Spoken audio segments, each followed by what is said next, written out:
In today's lesson, we will be looking at two other trigonometric ratios that can be used with right triangles to find angles. And the two ratios we're referring to are the sine and cosine ratio. Again, if you recall, labeling a triangle, a right triangle, if this is our acute angle, the side opposite the right angle is called the hypotenuse. The side across from the acute angle is the opposite, and the other side is the adjacent.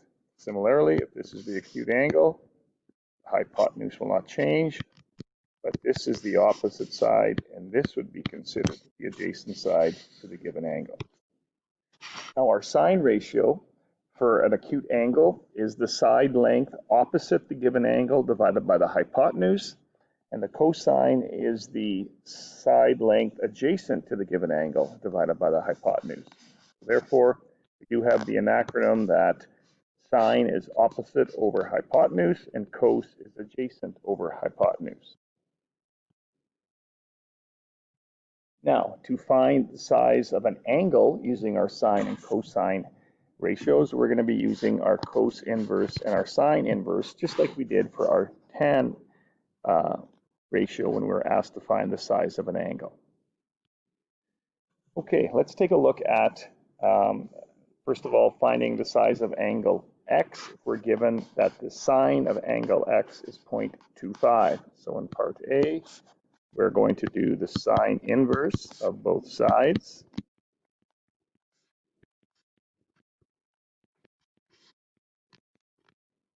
And on the left-hand side, the sine inverse and sine really cancel out, so I'm left with angle x is equal to sine inverse of 0.25. And if we go to the nearest degree, so it's going to be sine inverse of 0.25, and that works out to be approximately 14 degrees. Okay, for question B, you are asked to find the size of the angle, and we're told that cos x is 0.64. So again, x will be the cos inverse of 0.64.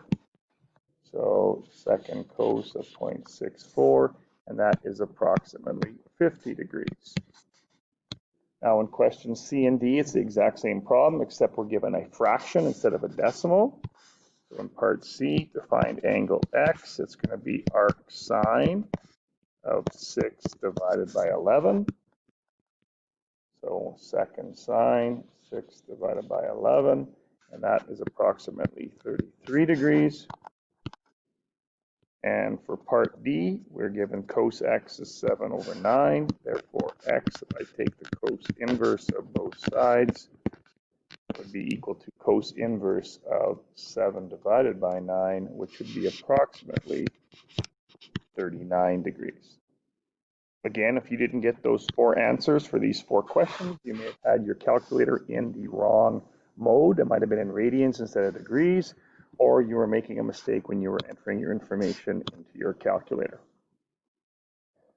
Okay, in this example, we are asked to identify the side opposite angle D and the side adjacent to angle D. So here is angle D, and the side opposite angle D would be this one right here, and the side adjacent to angle D would be this side right there. In question B, we're asked to determine sine D and cos D to the nearest 100th. Again, we're not asked for the angle size, we're asked for the sine ratio converted to a decimal. Therefore, the sine of D would be the opposite side, which is 5 over the hypotenuse is 13. And then we just go 5 divided by 13, and this would be equal to 0.38.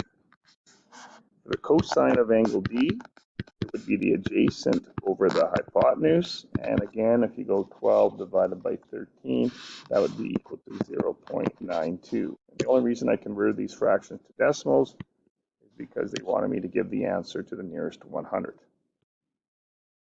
All right, I encourage you to pause the video and try this one on your own. Okay, so again, in this question, we're asked to find the sine of f and the cos of f.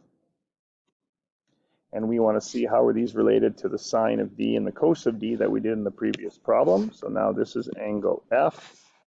So the sine of angle F would be the opposite side, which is 12 over the hypotenuse.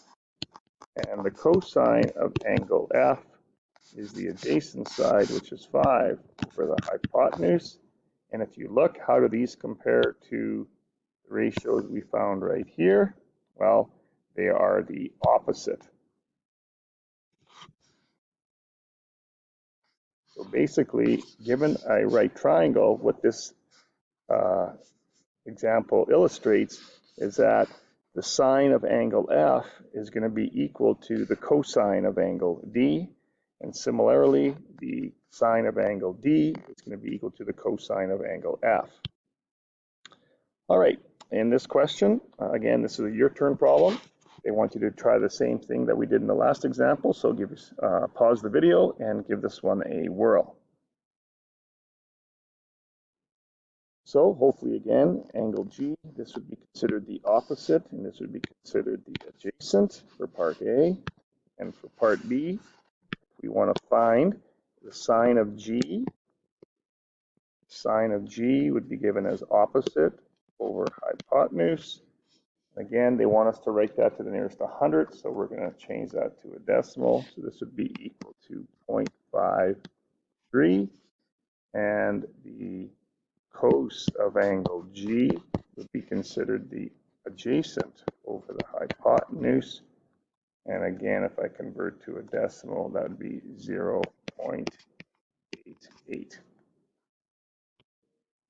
Okay, now notice the wording of the question has changed. Now we're asked to find the measure of angle G and the measure of angle H to 1 decimal place. So if we take a look at our first example with angle G, here is our angle G. We are given the adjacent side to G is 6 and the hypotenuse is 14. So therefore the cosine of angle G would equal the adjacent side 6 over the hypotenuse, which is 14. And now we'd have to take the cos inverse of both sides. And since we've done this for a while, I'll only show the cos inverse on the right-hand side because we know they cancel out on the left-hand side.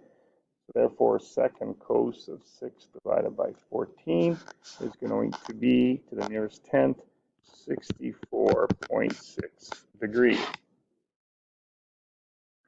Now, when we're looking at angle H, okay, in relation to H, 6 is opposite of H and 14 is the hypotenuse. So therefore, I'm going to use the sine of angle H is 6 over 14.